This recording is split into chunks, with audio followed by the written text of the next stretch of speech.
Swayam Prabha. Digital India. Educated India.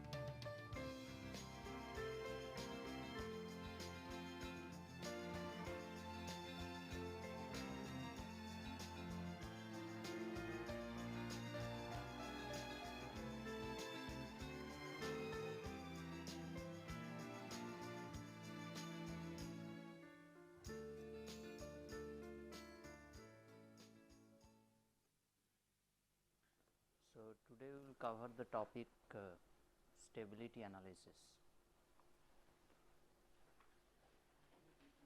So, today we will discuss stability analysis.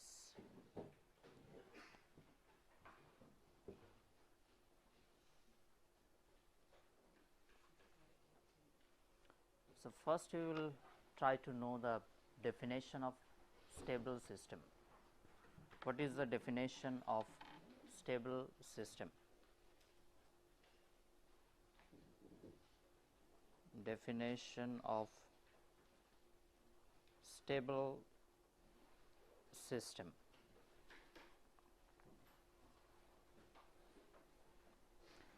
A dynamic system is said to be stable when for all bounded inputs the dynamic system provides bounded outputs. A dynamic system is said to be stable system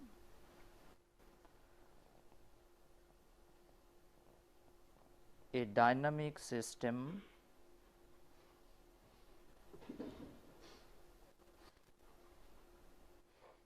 is said to be stable when for all bounded inputs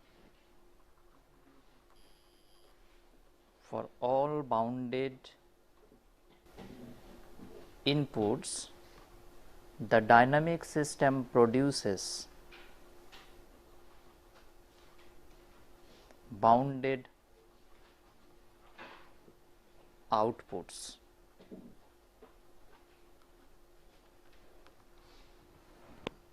Fine, this is the definition of stable system.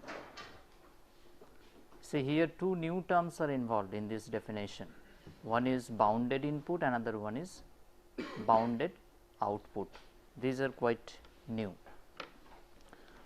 So, next you will know what is bounded input.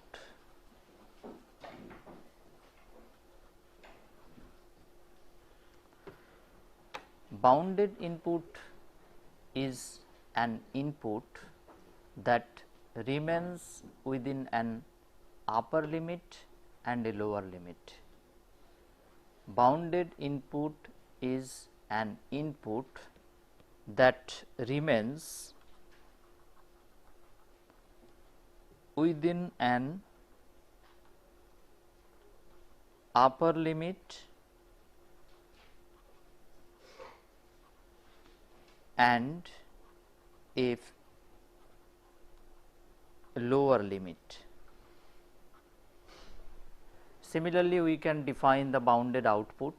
Bounded output is an output that remains within an upper limit and a lower limit.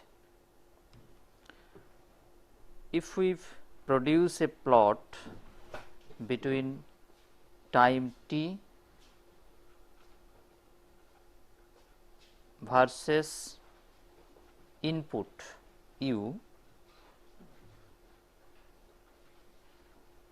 then it looks like this. see, u is the input, so it has upper limit that we can denote by suppose u max, and it has the lower limit, I mean the lower value, that is say u min. Fine. Now, the input variable always remains within this upper limit and lower limit. It should not exceed the upper as well as lower limit. That is why it is called bounded input. Can you give one example of bounded input? Sinusoidal. Sinusoidal input is 1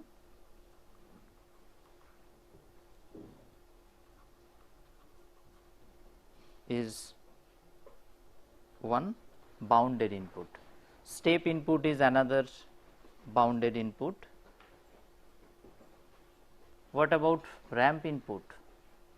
Ramp input is not a bounded input.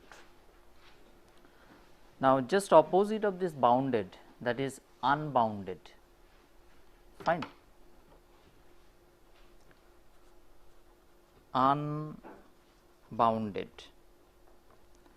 There is no existence of the term unbounded in reality because of the physical limitation of all instruments and equipments. There is no existence of the term unbounded in reality. It only exists in theory. Fine. Because of the physical limitation of all instruments and equipments. Now, so far we have discussed a little about the stability of open loop system. We have determined the roots of the denominator of a transfer function, and we discussed about the position of those roots in the complex plane, based on which we can comment on stability of open loop system. That we have discussed so far. Now, we will discuss the stability of closed loop system. So, before discussing, we need to know few important points. We derived the closed loop transfer function in generalized form. The closed loop transfer function we can represent by this expression: y bar is equal to GC GP ZF divided by 1 plus GC GP ZF ZM y set point bar plus ZD divided by 1 plus GC GP ZF ZM d bar. This is the general form of the closed loop transfer function. Fine. Now, the denominator of this transfer function we can write as 1 plus GC GP GF ZM. If we write this equals 0, then that is called the characteristics equation. This is the characteristics equation of the closed loop transfer function. Characteristic equation of the closed loop transfer function. For stability analysis, we will use this equation. Fine. This is the characteristics equation of the closed loop transfer function. This equation can also be write in this form: 1 plus open loop transfer function Z suffix OL, open loop, which is equal to 0. The characteristics equation we can also write by this form, 1 plus the transfer function of open loop equals 0. Now, we will write the definition of stable closed loop system. We will write the definition of stable closed loop system. A feedback control system is stable when all the roots of this characteristics equation lie in the left side of complex plane. A feedback control system is stable. A feedback control system is stable when all the roots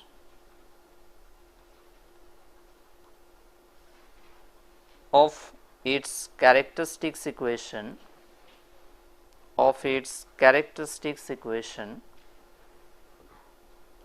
have negative real part. Negative real parts. Fine. A feedback control system is said to be stable if all the roots of the characteristics equation lie in the left side of the complex plane.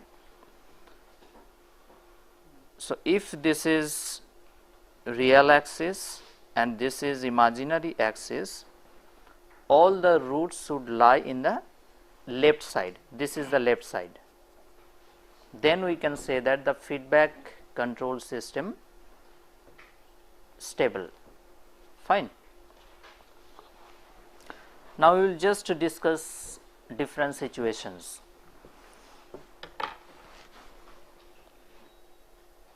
So, first we will consider the type of roots.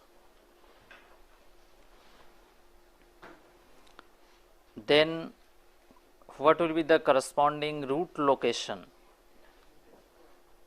Root location in complex plane.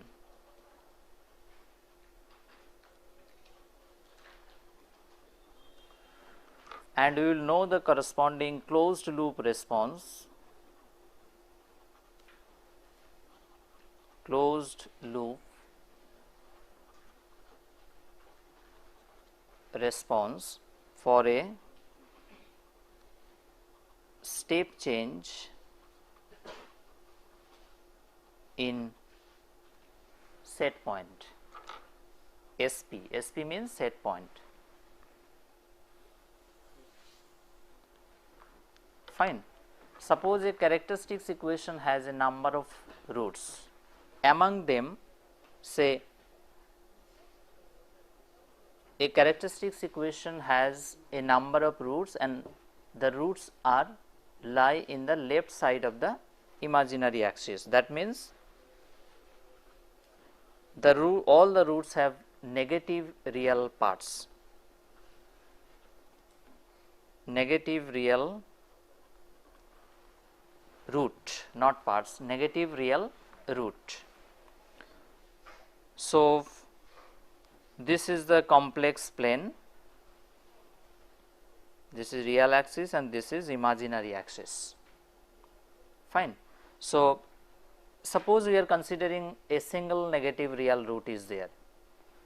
So, the position of that should be here. What it indicates? The feedback system is stable or unstable? This is stable. So, if the characteristics equation has negative real root, then the system is stable. What will be the transient response? Time t versus y, it will be like this. Definitely again step change in set point value. The transient response will be like this. Fine. It was the earlier state, I mean the process was at this position. Now we are going to introduce a step change in set point. That is why the process is going towards achieving a new steady state. In the second situation, we will consider among the roots one has positive real part. So among the root one is positive real root.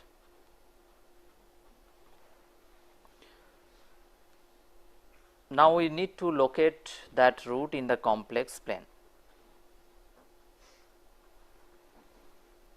This will be the location, positive real root. So this is stable or unstable? This is unstable. Since the root has positive real part, so the feedback control system is unstable. What will be the corresponding transient response? This is time versus y plot. So it will respond like this. Fine, it is going to unstable zone. In the third situation, we will consider complex conjugate roots. Complex conjugate roots with negative real part. With negative real parts. Now if we will locate the roots in the complex plane, these are the two roots which are complex conjugate with negative real parts. Now what about the stability? Stable, because the real parts are negative, so the feedback control system is stable. What will be the transient response? T versus y.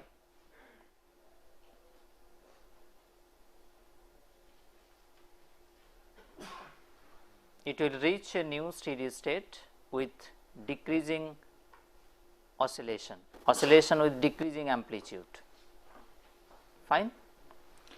And in the fourth situation, we will consider complex conjugate roots with positive real parts. Complex conjugate roots with positive real parts.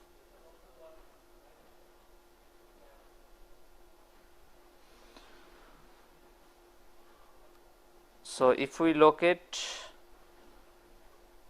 the roots in the complex plane, it looks like this. These are two roots, complex conjugate roots, which have positive real parts. So what about the stability? Unstable. The closed loop system is unstable when it has two complex conjugate roots with positive real parts. And what will be the corresponding transient behavior? Oscillation with growing amplitude, like this.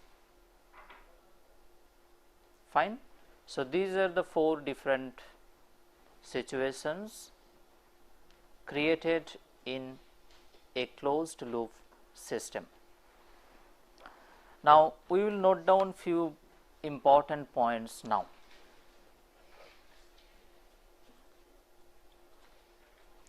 We will note down few important points on stability.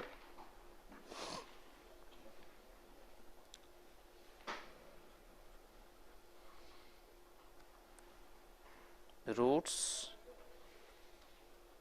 axis, response. real roots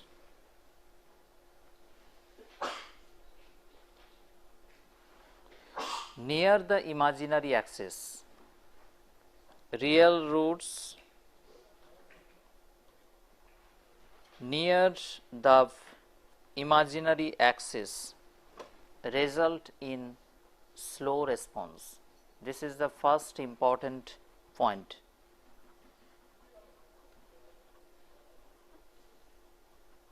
Real roots near the imaginary axis result in slow response.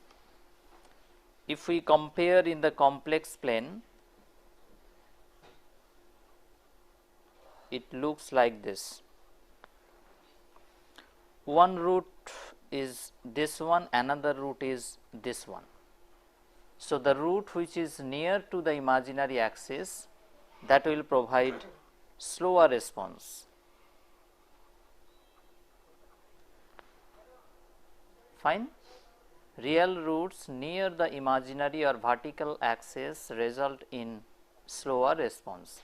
If we consider two roots, so this is near to the imaginary axis, so it will provide slower response compared to another root. Complex roots near the imaginary axis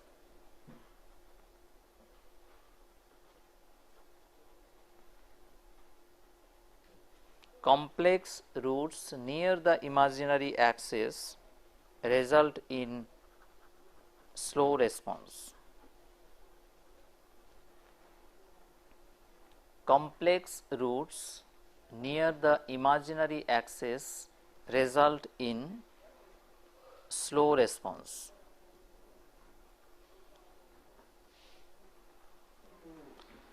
Suppose this is one set, this is another set. So, this is near to the imaginary axis. So, this set will provide slower response. Fine. Among these two complex conjugate roots, this one is near to the imaginary axis. So, this the complex the closed loop system having these roots will show slower response. Another important point is when the complex roots are away from the real axis.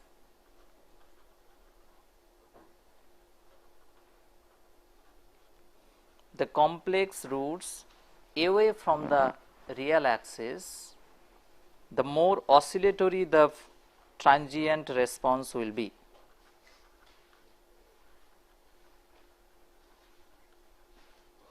When the complex roots are away from the real axis, the more oscillatory the transient response will be.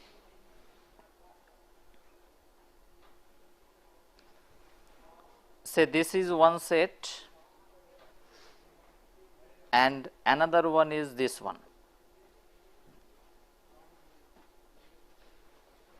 Fine. So, this set is away from the real axis.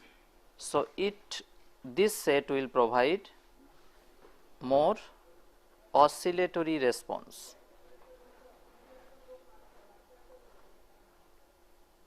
Fine.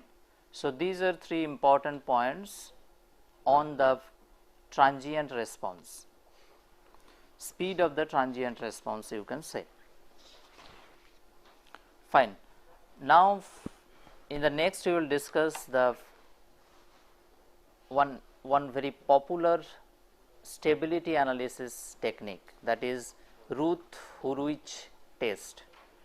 We will discuss in the next one very popular stability analysis technique, that is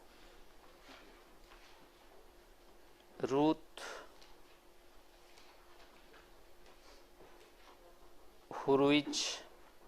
test.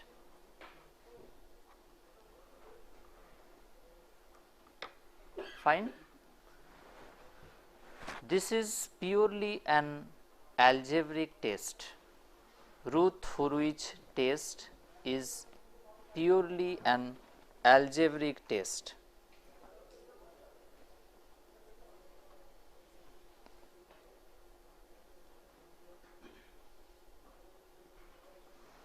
By performing this test, we can know how many roots have positive real roots. How many roots have positive real parts. By performing this test, we can know how many roots have positive real parts. How many roots have positive real parts. It is interesting that without determining the values of the roots, we can say how many roots have positive real parts by performing this test. There is no need to determine the roots. Just by performing this test, we can say how many roots have positive real parts. And another point is there is no need of any production of plot. Fine. There is no need to produce any plot for this particular case.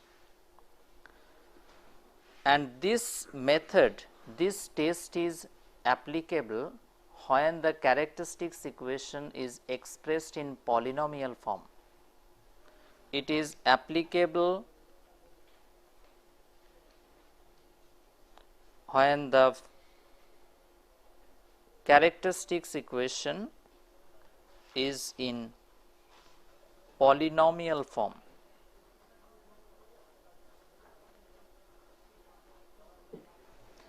This Routh test is applicable when the characteristics equation is in polynomial form. You can say this is the limitation of this Routh test. We discussed the characteristics equation that it has this form. I mean, we can express this as 1 plus GC GP GF GM equals 0. Now, suppose the process is a first order plus date time process. Suppose the transfer function of the process has this form: Gp equals Kp exponential of minus tau ds divided by tau ps plus 1. Fine. The process is the first order plus date time system. Now, if we substitute Gp in this characteristics equation, we do not get polynomial form. So, what we can do in this case? In this case, we can go for approximation, maybe per day approximation, maybe Taylor series expansion. Remember, in that case, we can do only the approximate stability analysis. If we approximate this exponential term, say by per day approximation, in that case exact stability analysis is not possible, only approximate stability analysis is possible. Fine. Now, we will know the algorithm, I mean the test procedure.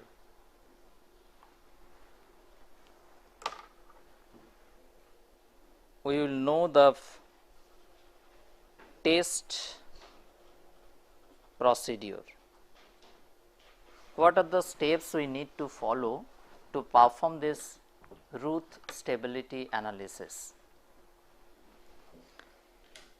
First point is we need to develop the closed loop transfer function.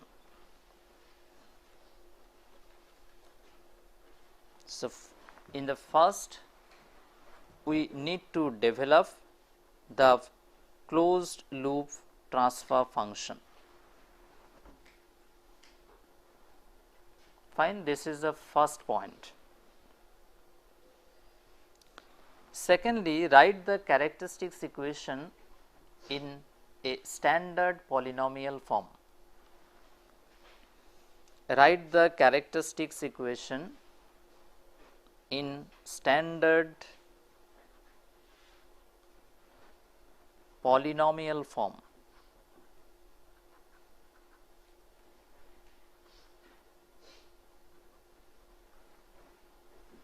That is 1 plus GC, GP, GF, GM equals 0. Now, we will write this in standard polynomial form as A naught s to the power n plus A1 s to the power n minus 1 A n minus 1 s plus A n equals 0. We need to represent the characteristics equation in this standard polynomial form, which is nth order polynomial. Let A naught be positive. Under this second point, few important issues we need to include. First point is, let A naught be positive. If A naught is negative, multiply both sides of this polynomial by minus 1. Let A naught be positive. If A naught is negative, multiply both sides of the polynomial by minus 1. So, if A naught is negative, then multiply both sides of the polynomial by minus 1. Fine. Now, inspect the coefficients. In the next, inspect the coefficients.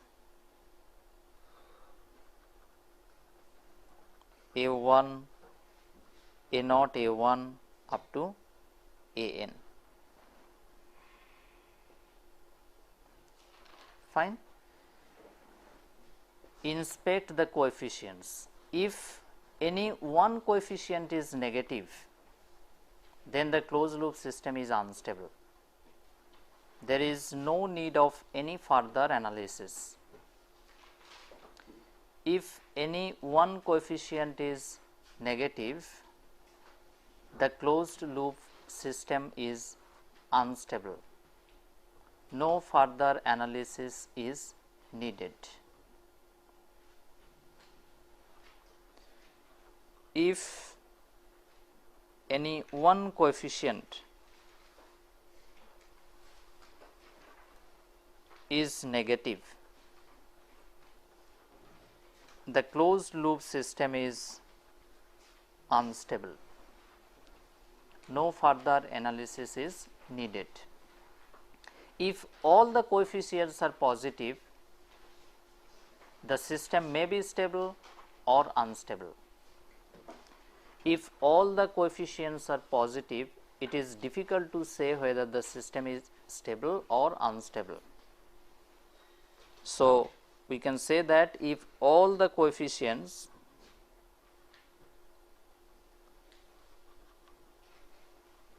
are positive, it may be stable, may be unstable.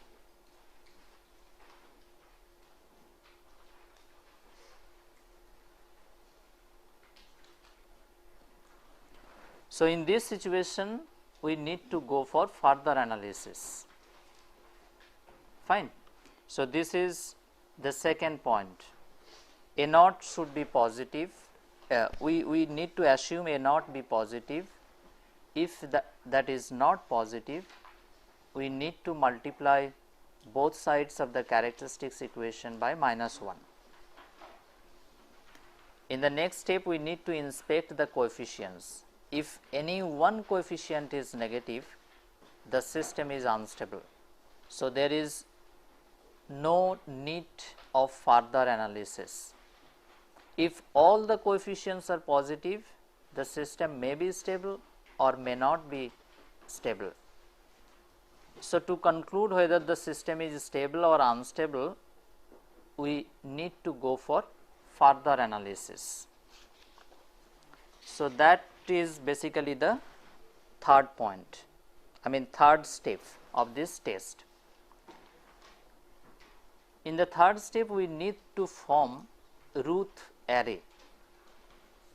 In the third step, we need to form Routh array.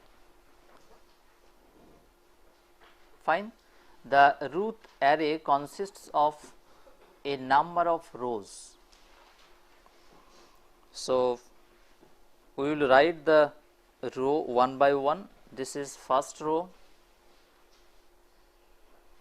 second row, third, fourth, like this, n plus 1.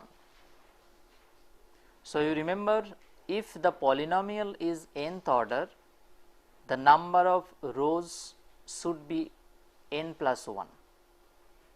Fine. So, number of rows is equal to n plus 1, where n is the order of the polynomial. Now, we will write in this array all the coefficients of the standard polynomial. You just revisit the characteristics equation. The characteristics equation we have written in this standard polynomial form, which includes the coefficients starting from a1 to an. Now, we will write the coefficients like this. In the first row, we will write a0. In the second row, we will write a1. Then again a2, a3, a4, a5, a6, a7, like this. Last one will be a minus 1, an minus 1, and this one will be an. So, the elements of the first row include a1, a2, a4, a6, an minus 1. The second row includes a1, a3, a5, a7 to an. So, this is the way we need to write all the coefficients in first row and second row. The elements of the other rows we need to calculate. Fine. The elements of the other rows starting from 3 to n plus 1 we need to calculate. That calculation procedure has been proposed by Routh. Suppose the elements are a1, capital A1, capital A2, capital A3, like this. The elements of the fourth row are assumed B1, B2, B3, and the elements of the last row, n plus 1 row, are Z1, Z2, Z3. Fine. This is the Routh array. Now, how we can, what are the expressions for calculating the elements starting from third to n plus 1 row? Capital A1, which is the first element of third row, is calculated as A naught, they are calculated as A1 A2 minus A naught A3 divided by A1. A1 A2 divided by minus A1 minus A naught A3 divided by A1. This is the expression for A1. The expression of capital A1 is A1 A2 minus A naught A3 divided by A1. The expression for capital A2 is A1 A4 minus A naught A5 divided by A1. I think now you can write the expression for all other elements. Expression for A2, you just left that column within which A2 is present. So, A1 A4 minus A naught A5 divided by A1. Similarly, the expression for A3 is A1 A6 minus A naught A7 divided by A1. A3 is present in the third column. So, you left the elements of third column and you start from first column always. That is why A3 has the expression, and that is expressed by A1 A6 minus A naught A7 divided by A1. What will be the expression for B1 then? B1 will be capital A1 small a3 minus small a1 capital A2 divided by capital A1. The expression for B1 we can write as capital A1 A3 minus small a1 capital A2 divided by capital A1. Similarly, we can write B2 equals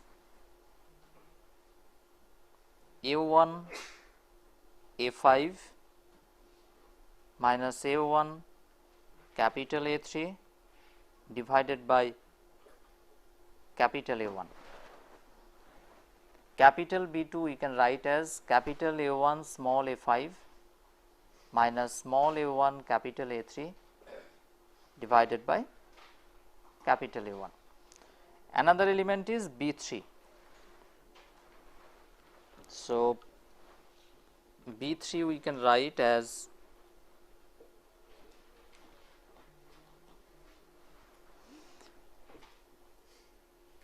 capital A1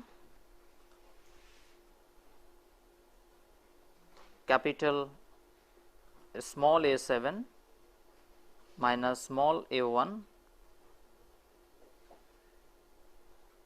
capital A4 divided by capital A1 B3.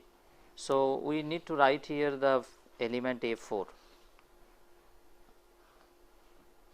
So, capital A1 small a7 minus small a1 capital A4 divided by capital A1, that is the expression for B3.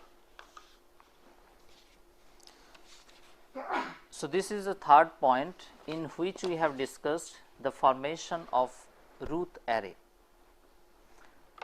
Next, we will analyze the stability in the fourth point.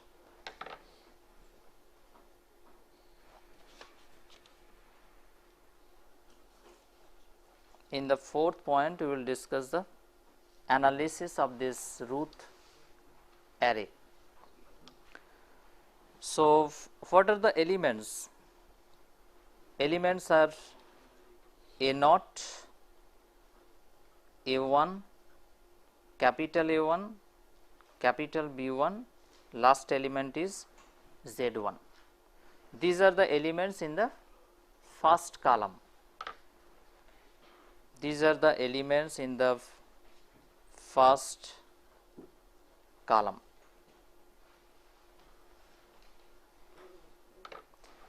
Now, the closed loop system is stable if all the elements are positive and non-zero. The closed loop system is stable if all the elements of the first column are positive and non-zero. The closed loop system is stable when all the elements of the first column are positive and non-zero.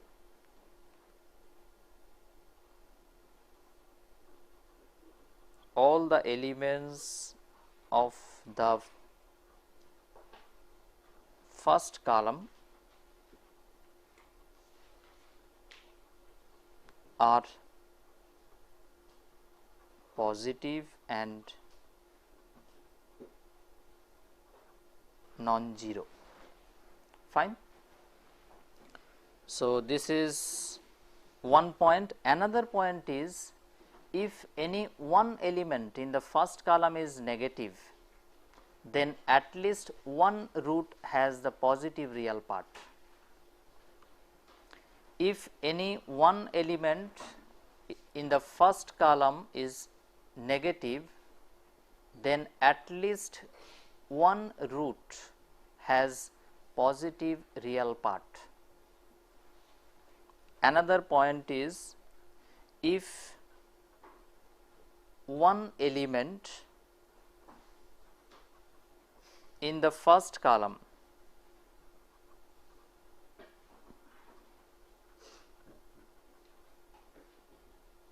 is negative,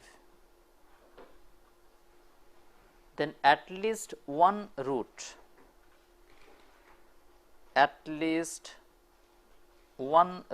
has positive real part. I mean, that root lie in the right half plane. See, we are mentioning here at least. That means there may be more than one roots lie in the right half plane. Now, question is, how we can say more than one root, or at what situation more than one roots lie in the right half plane? So, based on that, there is one point. Number of roots lie in the right half plane equal to the number of sign changes in the first column. So, in the next point we will write the number of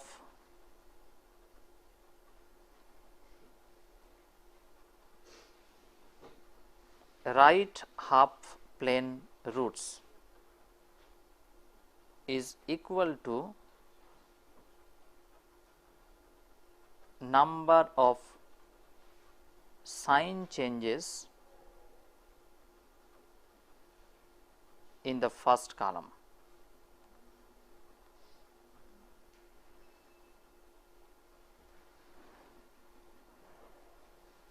Fine. Suppose this is the first column which includes the elements A0, A1, capital A1, capital B1 to Z1. Among these elements, one root, among these elements one is negative. That means, say this capital A1 is negative. So, how many sign changes are involved? 2. One sign change from second column to third column, another sign change from third column to third row to fourth row. So, 2 sign changes are involved. That means 2 roots have positive real parts. Fine.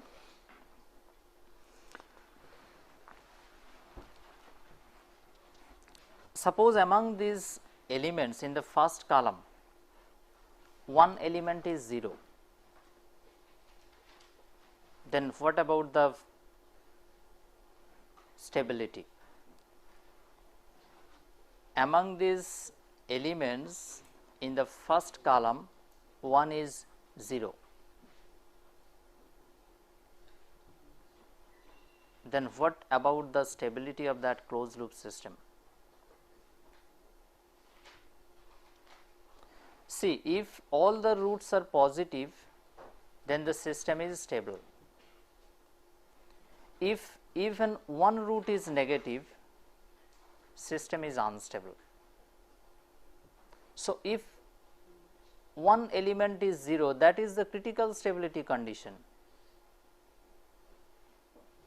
So, at critical stability condition we get sustained oscillation. So, if one root, one element in the first column is 0, then we get sustained oscillation. I mean oscillation with constant amplitude. Fine.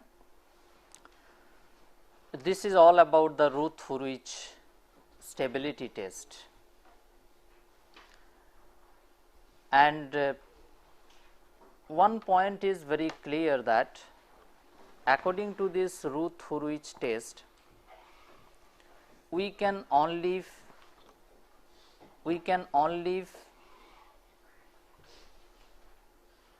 know whether the closed loop system is stable or unstable. Using this test, we cannot determine the values of tuning parameters.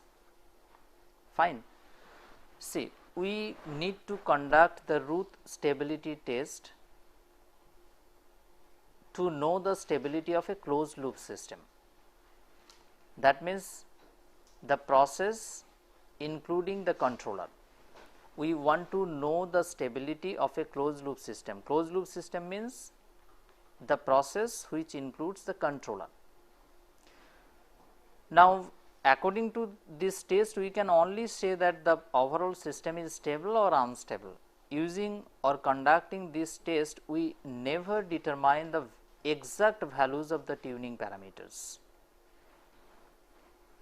So, this is not basically the tuning test, this is basically a stability test. Thank you.